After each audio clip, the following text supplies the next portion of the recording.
தோழர்கள் வணக்கம். இன்னைக்கு பாத்தீங்கன்னா அண்ணா ஆர் ஆசா வந்து ஒரு மேடை பேசியிருக்காரு.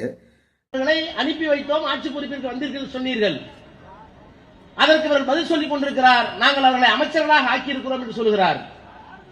அமைச்சர்களாக ஆக்குவதற்கு உங்களுக்கு வெட்கமில்லை, அமைச்சரை பொறுப்பை ஏற்றிருக்கின்ற அந்த கட்சிகளுக்கு வெட்கமில்லை. ரெண்டு பேருக்கு அரசியலில் வெட்கமில்லாத ரெண்டு பேர் சேர்ந்து கொண்டு நாங்கள் ஆட்சியை நடத்துகிறோம் என்றால் நாங்கள் ஏன் வருத்தப்பட வேண்டும்?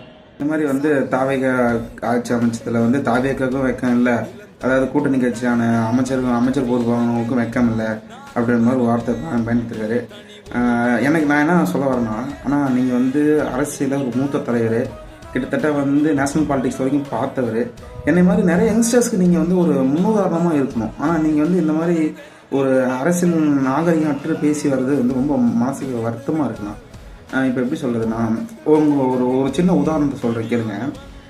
எப்படின்னா, மிசா சட்டம் உங்களுக்கு எல்லாத்துக்குமே தெரியும், தமிழ்நாட்டில் இருக்கிற எல்லா இளைஞர்களுக்கும் இன்னைய இருக்கிற வரைக்குமே எல்லாத்துக்குமே தெரியும். காங்கிரஸ் கட்சி சென்ட்ரலில் வந்து காங்கிரஸ் கட்சி ஆட்சி அமைக்கிறாங்க, அவங்க வந்து ரூல் பண்ணிகிட்ருக்காங்க. ஸ்டேட்டில் வந்து டிஎம்கே ஆட்சியில் இருக்குது. அப்போ மிசா சட்டம்னு ஒரு சட்டத்தை பயன்படுத்தி நம்ம திமுக ஆட்சியை கலைக்கிறதுக்கான எல்லா வேலையும் பண்ணது காங்கிரஸ். அப்போ நம்ம திராவிட முன்னேற்ற கழகத்தின் தலைவர் திரு மு.க. ஸ்டாலின், முன்னாள் முதலமைச்சர், அவரை கைது பண்ணி அவரை வந்து அடித்து துன்புறுத்தி கொடுமைப்படுத்துறது வந்து காங்கிரஸ் கட்சி. ஓகேங்களா?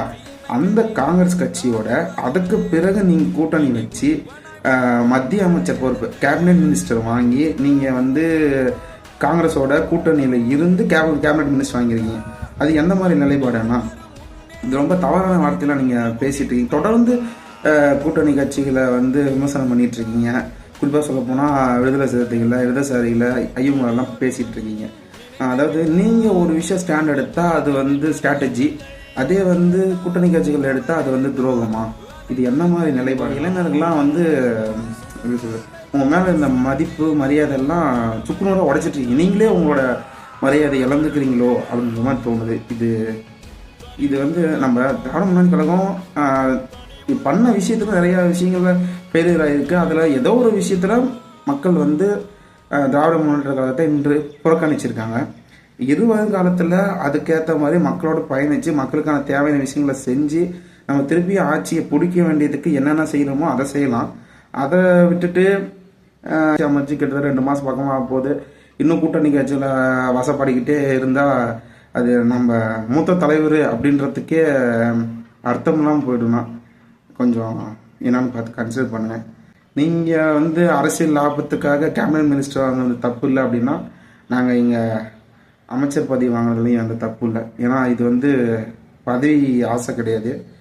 கடந்த திமுக ஆட்சியிலேயே பண்ண முடியாத சில ஒடுக்கப்பட்ட மக்களுக்கான பிரச்சனைகளை வந்து இன்னைக்கு பொறுப்பேற்றிருக்கிற அண்ணன் மதிப்பிற்குரிய வன்னியரசு அவர் வந்து மிக சிறப்பாக செஞ்சிட்ருக்காரு.